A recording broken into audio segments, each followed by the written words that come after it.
اللہ الرحمن الرحیم۔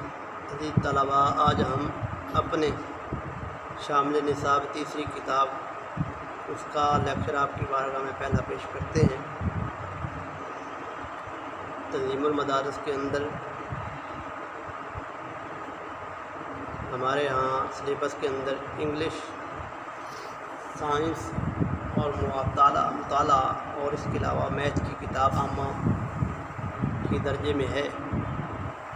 طلباء، پہلا باب میتھ کا اس حوالہ سے ہے، اس کے اندر فیصد کے حوالہ سے گفتگو کی ہے۔ فیصد عربی زبان کا لفظ ہے، 700 کو کہتے ہیں، فی می اور فارمے سے اس کا مطلب کیا جاتا ہے۔ تو فیصد کا لا محالہ طور پہ ہم معنی 100 میں سے یا 100 پر کریں گے۔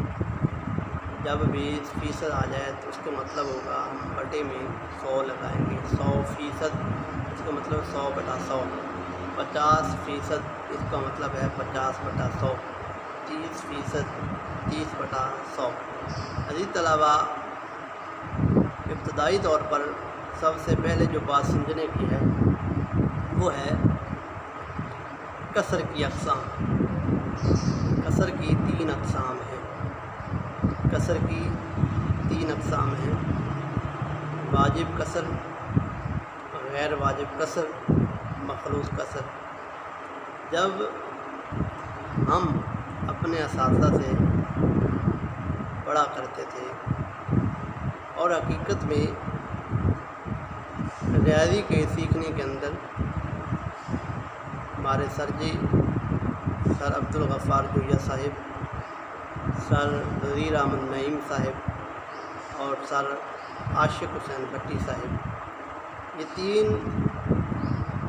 وہ استاد ہیں جنہوں نے میری تربیت کی، اور باقی ریاضی پڑھانے کا انداز آپ کے سامنے ہے۔ جامعہ کے اندر بھی الحمدللہ آپ کو پڑھاتے ہوئے میرے طریقے سے واقف ہیں۔ اس وقت 6ٹھی کی کلاس میں یہ بات سب سے پہلے سکھائی جاتی تھی کہ کسر کی اقسام جس کو سمجھنا آئے، دوسرے نمبر پہ جس کو بورڈ میث کا قانون نہ آ سکے، تیسرے نمبر پہ الجبرا کے فارمولاز نہ آئیں، اور لوگارتھم کے قوانین جو 4 ہیں، الجبرا کے اندر فارمولاز کی تعداد تقریباً 12 بنتی ہے۔ جن کے پاس یہ ابتدائی چیزیں، جن کے پاس علم نہیں آتا، وہ ریاضی کے اندر ہمیشہ کمزور رہتے ہیں۔ عزیز طلباء، یہ آپ کسر کے حوالہ سے بات جو ہے اگرچہ تھوڑی سی کروں گا، لیکن آپ کی بارگاہ میں یہ التماس ضرور کروں گا، برائے مہربانی ریاضی کو آسان نہ لیں۔ زیادہ نمبر اگر بنتے ہیں تو وہ بھی ریاضی کی وجہ سے بنتے ہیں، اور اگر کسی کے کم نمبر آتے ہیں، جامعہ کی سطح پہ میں بات کر رہا ہوں، وہ بھی اسی ریاضی کی وجہ سے بنتے ہیں۔ اور ویسے بھی ایک عالم دین کو حساب کے اندر ماہر ہونا چاہیے، اس وجہ سے کیونکہ اس نے لوگوں کو میراث کے حوالہ سے بات کرنی ہوتی ہے۔ آج وہ زمانہ نہیں رہا، لوگ پوچھنے سے کتراتے ہیں اور علماء بتانے سے کتراتے ہیں، لیکن یہ ذمہ داری ہماری تھی، ہم ہر ایک کے حقوق کی تحفظ کرتے ہوئے سامنے آتے۔ آج ہمارے ہاں ایک ایام جاہلیت والی بات وہ سامنے آ رہی ہے۔ جب باپ کا انتقال ہو جائے یا ماں کا انتقال ہو جائے تو بھائیوں سے جب کہا جاتا ہے کہ بہنوں کا حصہ دو، وہ کہتے ہیں کہ ان کو تو ہم نے جہیز میں والدین نے سب کچھ دے دیا، اب حصہ کیسے دیں؟ اور بعض اوقات ایسا بھی ہوتا ہے، بہنیں ہی کہہ دیتی ہیں کہ ہم اپنا حصہ نہیں لیتی۔ ایسا نہ ہو کہ باپ کے مرنے کے بعد، ماں کے مرنے کے بعد ہمارا اپنے بھائیوں کے دروازے پہ آنا ممکن نہ ہو، یا بھائی ہمیں اس لیے دے رہے ہیں۔ تو عزیز طلباء، اسلام کا کوئی بھی قانون اصول جو تھا، یہ کسی کو دروازے پہ آنے سے روکنے کے لیے نہیں بنا تھا، لیکن اللہ رب العالمین کی کئی حکمتیں شامل تھیں، اور اس لیے علم میراث کے اندر یہ بات ضروری طے شدہ ہے، جب باپ یا ماں کا انتقال ہو جائے اس کے اندر جہاں بھائیوں کا حصہ مقرر ہے وہاں بہنوں کا بھی حصہ مقرر ہے، اور جہاں پہ یعنی مرنے والے کے بیٹوں کا جہاں پہ حصہ ہے وہاں پہ مرنے والی یا مرنے والے والد کی بیٹیوں کا بھی حصہ ہے۔ اب یہ بات تو طے شدہ ہے کہ ان کا حصہ مقرر ہے، تو عزیز طلباء آج کے اس دور میں ہم نے اپنے اس محبوب کے اور اللہ رب العالمین کے پیغام کو آگے پہنچانا ہے۔ تو عزیز طلباء یہ اس وقت ہی علم میراث ہم لوگوں تک پہنچا سکیں گے جب ہمارا حساب کے اندر کافی عروج ہمیں حاصل ہو۔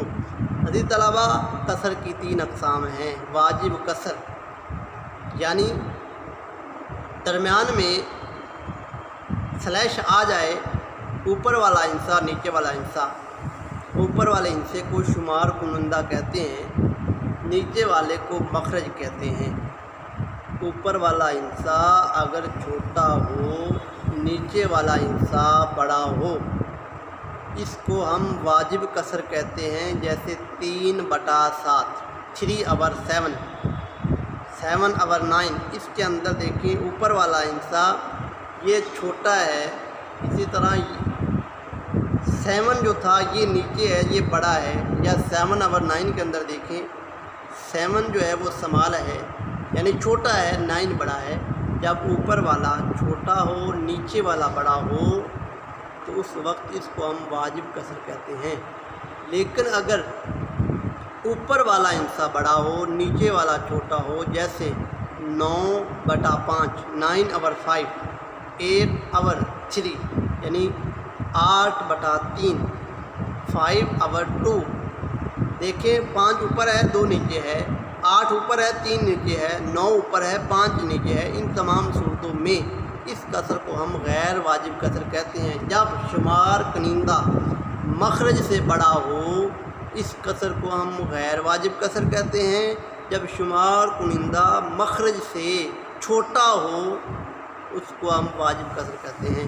اور بعض اوقات ایسا بھی ہو جاتا ہے کہ ایک لحاظ سے وہ واجب قصر ہوتی ہے، ایک لحاظ سے وہ غیر واجب ہوتی ہے۔ مثلا 1 صحیح 3/5، اب 5 کو 1 سے ضرب دی تو 5 1 5، اوپر والا 3 جمع کیا، 5 اور 3 8 ہو گیا۔ اب یہ اصل میں 8/5 ہو گیا، لیکن جب ہم نے اس کو ڈویژن کے اندر لے گئے تو اس نے کیا کہہ دیا، 1 صحیح 3/5 کر دیا۔ اس کے اندر 3 اوپر آ گیا 5 نیچے آ گیا، 1 7 لگ گیا سلیش کے۔ اب 3/5 بھی ہے لیکن 1 صحیح میں لگا ہوا ہے، تو لہذا یہ واجب قصر کی شکل نظر آ رہی ہے۔ لیکن جب ہم نے 1 کو ختم کر کے 5 کو 3 سے ضرب کر کے جمع کیا 3 میں، 5 1 5 3 جمع کر دیا 8/5 بن گیا۔ اس صورت میں یہ 8/5 بننے کی وجہ سے غیر واجب بنا۔ تو جب کسی شکل کے اندر واجب اور غیر واجب اکٹھے ملیں، جیسے خلط ملط ہو جانا، ذہن کے اندر کچھ چیزیں اچھی آ جائیں کچھ چیزیں بری آ جائیں، ہم بندہ کہتا ہے کہ میرا ذہن آج خلط ملط ہو گیا، یعنی ملا جلا ہے۔ جب بعض اوقات ایسا ہوتا ہے، کوئی دن ایسا ہوتا ہے جس کے اندر خوشی ہوتی ہے، کچھ دن ہوتے ہیں جس میں غمی آ جاتی ہے، کچھ دن ایسا ہو جاتا ہے جس کے اندر خوشی اور غمی اکٹھی ہو جاتی ہے۔ جب یہ صورتحال ہو، اب بندہ کہتا ہے کہ میرا دن جو ہے وہ خوشی اور غمی سے خلط ملط ہو گیا، یعنی مل گیا۔ اسی طرح جب قصر کے اندر ایک لحاظ سے وہ واجب قصر بنے، دوسرے لحاظ سے غیر واجب بنے، اس کو ہم مخلوط قصر کہتے ہیں۔ خالطہ یخلط خلطن فہو خالط و خلط یخلط خلطن فذاک مخلوط، یعنی ملا جلا ہونا۔